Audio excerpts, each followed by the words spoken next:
اعوذ باللہ من الشیطان الرجیم، بسم اللہ الرحمن الرحیم۔ میرے معزز سامعین و ناظرین طلباء، السلام علیکم۔ تو آج ہم پڑھیں گے بی ایڈ 1.5 کوڈ 8601 باب نمبر 1۔ باب کا نام ہے تعارف تدریس۔ تو سوال نمبر 5۔ تو چلتے ہیں اپنے آج کے سوال کی جانب۔ سوال نمبر 5 ہے، آپ اپنی تدریس کو کیسے مؤثر بنا سکتے ہیں؟ جواب: تدریس کو مؤثر بنانے کے لیے کئی عوامل کار فرما ہوتے ہیں۔ استاد کو چاہیے کہ وہ تدریس کو مؤثر بنانے کی خاطر ان عوامل کا خصوصی خیال رکھے۔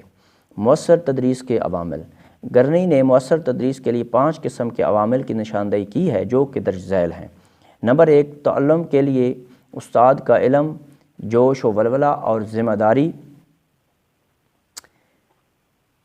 بہترین کمرہ جماعت وہ ہوتا ہے جہاں اساتذہ اور طلباء دونوں علم میں شریک ہوں۔ استاد کا کام صرف علم و ہدایت دینا نہیں بلکہ وہ تدریس و تعلم کے عمل اور طلباء کے ساتھ گفتگو کے دوران طلباء کے خیالات سے خود بھی بہت کچھ سیکھتا ہے۔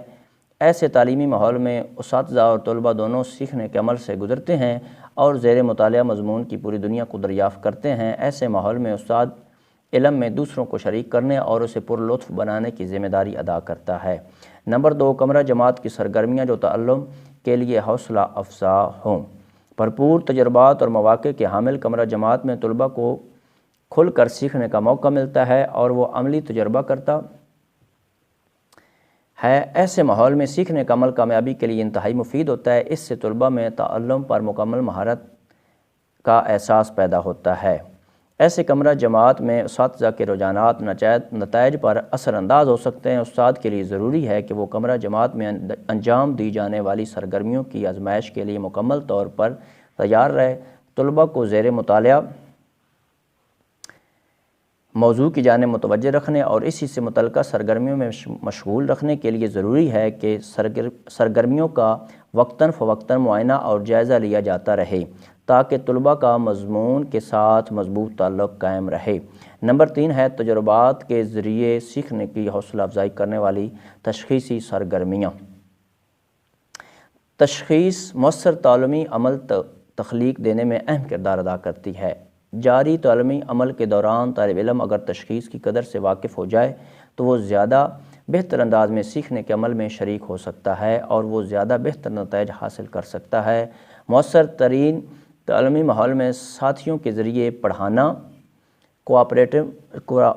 کوآپریٹیو لرننگ، سوال کرنا، وضاحت کرنا اور سبق کا نچوڑ نکالنا یا خلاصہ بیان کرنا شامل ہے۔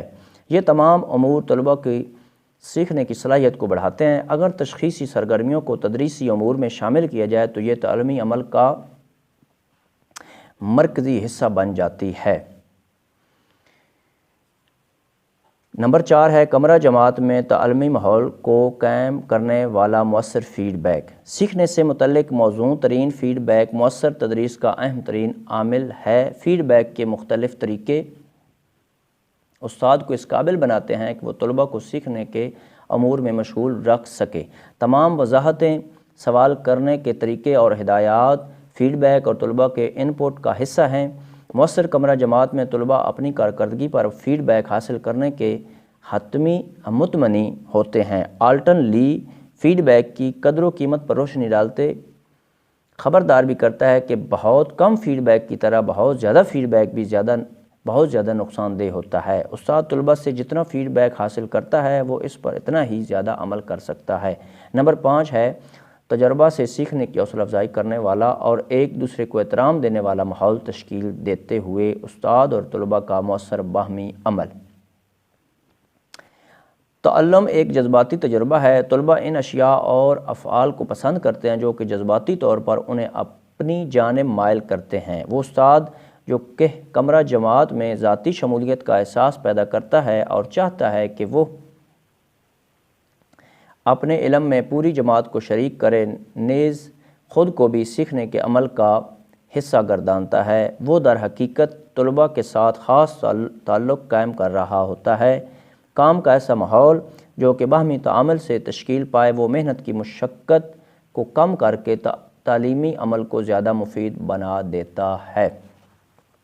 تو میرے معزز سامعین و ناظرین طلباء، اگر آپ کو میری یہ کاوش پسند آئی ہے تو آپ میرے اس چینل اردو ادب اور ادب کو ضرور سبسکرائب کر دیں تاکہ آگے آنے والی ویڈیوز آپ کو آسانی سے مل سکیں۔